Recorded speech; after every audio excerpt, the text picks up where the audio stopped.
Hi, everyone. My name is Kelsey Redkey. I am the editor of the Daily Chronicle. I'm joined today with our DeKalb City reporter, Megan Horsted, and one of our DeKalb mayoral candidates, John Walker. He also serves as the 7th Ward Alderman currently on the City Council. Welcome to everybody. So, John, if you could just sort of start us off today, if you want to introduce yourself and tell us a little bit about why you're running for mayor. Just about now, everyone pretty much knows who I am. My name's John Walker. Like Kelsey said, I'm currently the seventh world order person. I've served on 8 committees here in DeKalb and the county as well. I'm a blue collar worker, and I believe a blue collar worker deserves a blue collar town. I think we'll be a match, made in heaven. I'm a 27 veteran of the UPS. I know just about everybody in this community and some people form, and I'm running because I am the people. I am a citizen. All the gripes that I've ever had, I got tired of complaining about them. And, I did my due diligence with city government, and I'm no better than anybody else.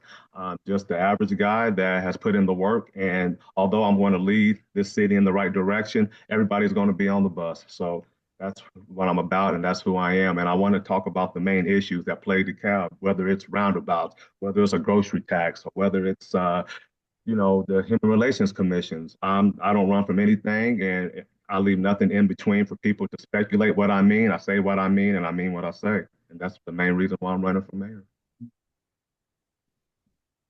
All right. Thanks for that. What, in your opinion, are DeKalb's top three issues that you would want to address if elected, and how would you address them? Okay, well, it's not what I think is, some of the three, things that we definitely need to change. One is always creating new ways to lower taxes. And the one way, we always need economic development. So don't let anyone ever not even say that. That's just what it is. But we need to, have different ways like organic growth. And what I mean by organic growth is a way that we can basically diverse, but diversify and increase the property tax base. That's one way. Verse, subsidizing, areas with TIF districts, because we all know that's one way of raising taxes because, taxing bodies don't get the money or the revenue that, they would if a TIF district went in. So that's one way. Another way is, now everyone knows I'm big into this, but I'm definitely empowering residents, and committees to have a real say in what city government does. I believe that we all live here, so we all should have some type of say. And I would definitely will be throwing a lot. Well, I won't start lying. I'm definitely going to throw quarterly town hall meetings to hear from, the citizens, and I want to hear, what they want. I like to gauge the community. Even when I'm working at UPS, I ask people. I got a gift of the gab. I like talking. I want to hear what they want. I want to hear from some of their experience because I don't know it all. And the main thing that I've been doing, my team and I've been doing recently for about going on 6, 7 months is talking to different developers on how to create affordable housing to new homeowners. I think that's real huge. Everyone always talks about, we have to do it, but no one ever comes up with ways to do it. So my team and I have been, definitely studying, some data on how to do that. And with the help of a few developers, I think we're heading in the right direction for that. But I'll give you four just to be nice, because I know I'm under the 3 minutes you gave me. Definitely, I want to empower, neighborhood watch committees and groups.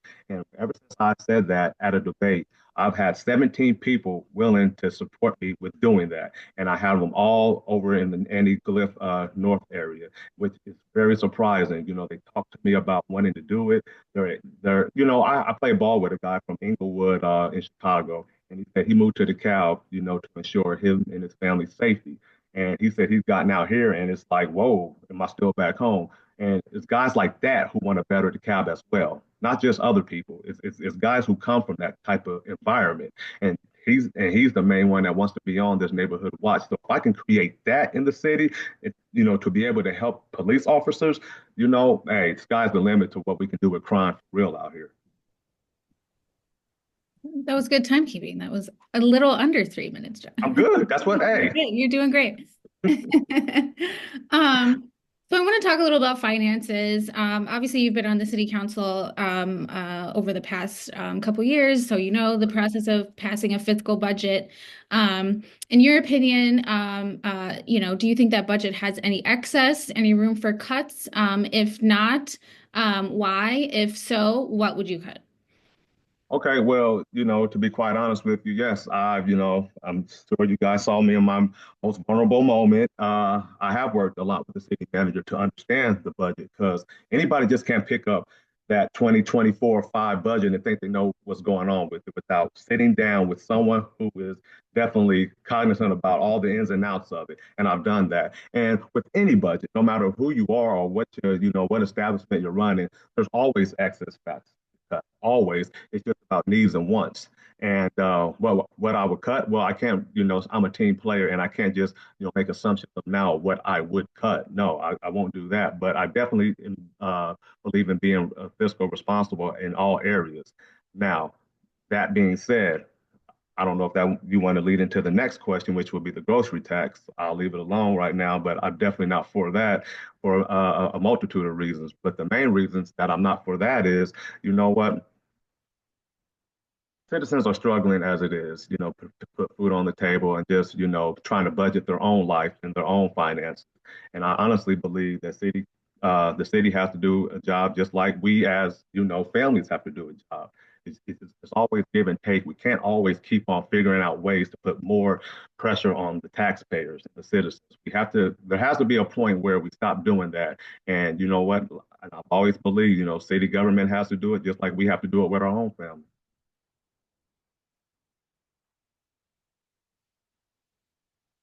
You want more? I mean, Oh, I think Megan's up next.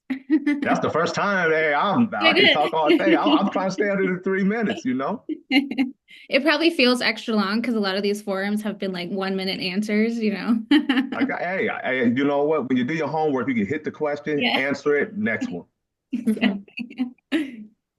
You mentioned that the state is doing away with this grocery tax, Mhm. and could you elaborate on why you would may or not push to enact a local grocery tax on DeKalb residents? Why or why not?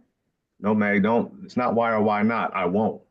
Because like I said, citizens are busting through the seams as it is. And yes, I know we're probably, I believe the mayor said we'll probably lose about 750,000.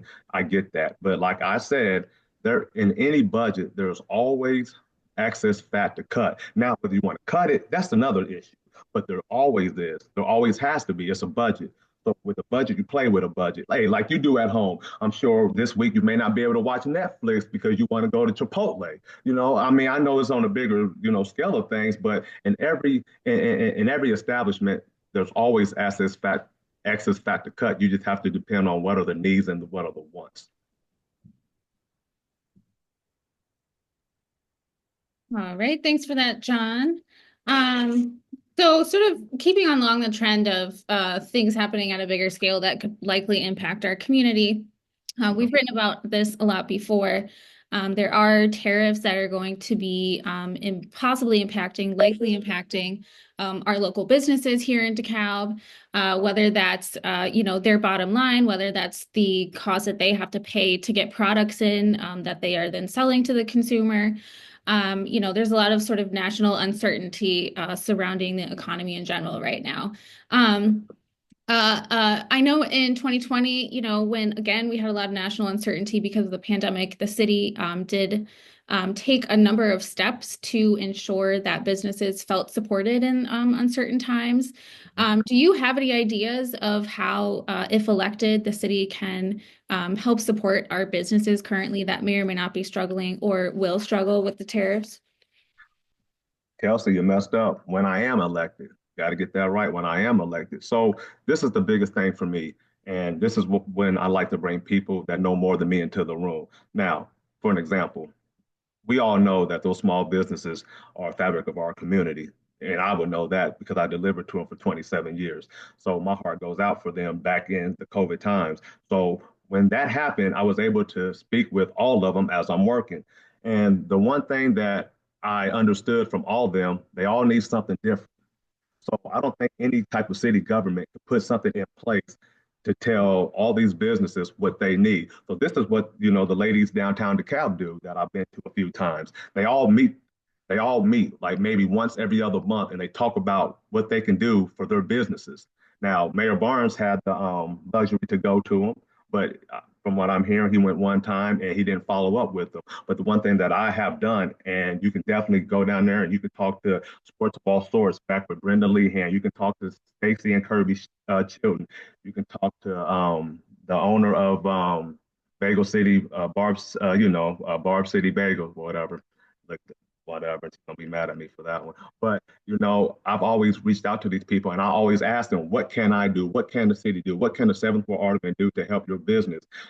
What can we do? So I think they know that I care about them. But the one thing that I can never do is tell them what they need. I need for them to tell us what they need, and we need to make it happen.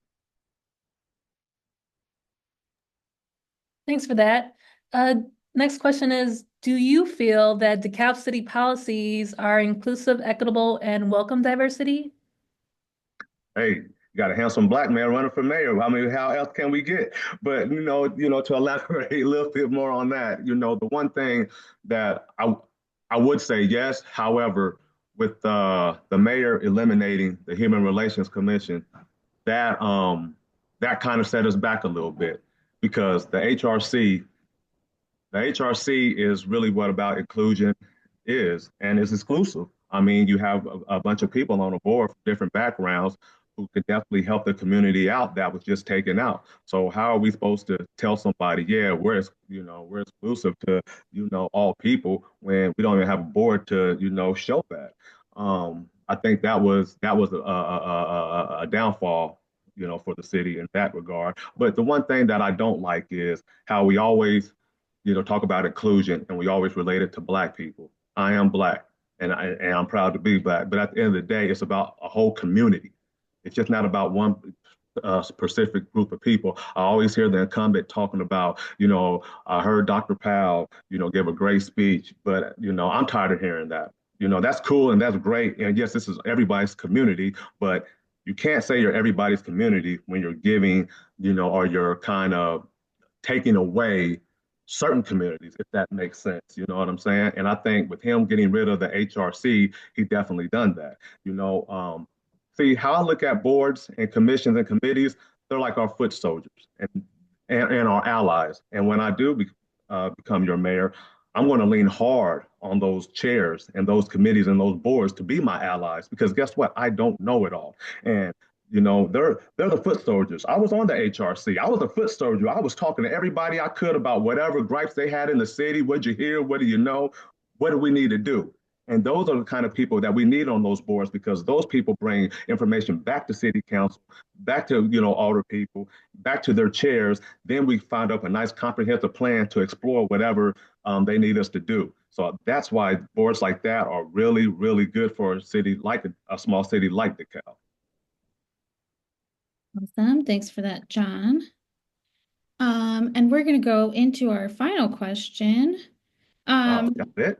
You're doing, yeah, there's blew through it. This has been a large conversation, I think, in general, is the idea of what places in DeKalb need infrastructure improvement. I know that in the last year, the budget has reflected that as a city priority. We saw even just this week, the conversation surrounding where to put a roundabout has been out in the public. Are there any areas in DeKalb that you think need infrastructure improvement that haven't been addressed yet? And where are those places? Well, Kelsey, okay, well, you point out the roundabout situation, so let me address that real quick, if I may. I'm not for, well, let me retract that. It's not that I'm not for roundabouts. I'm not for a roundabout by the Elwood House, and especially when eminent domain is added onto that sentence. I don't, I'm definitely 100% sure when I become mayor that I'm definitely going to try to, get that off the agenda because if you heard around town, and I have heard, the citizens are against that. Now, I get it. People can come back with data this, data that. I get that. But at the end of the day, it's about values and morals. And the one thing that I'm going to do quarterly is throw those town hall meetings to where we don't get to where we at now with those with the roundabout gossip and roundabout talks. So I just want to, I'm not going to leave no in between the lines with that. I'm not going to talk like a politician. I don't want the roundabouts here at Clinton Rosette and the Elwood House. I'm 100% against that. Now, to go into the infrastructure question a little bit more broader. Now, I took a couple rides with city engineer Zach Gill, and I wanted to know how do we figure out what roads need to be done? Because I live in Devonair, and I believe all roads need to be done.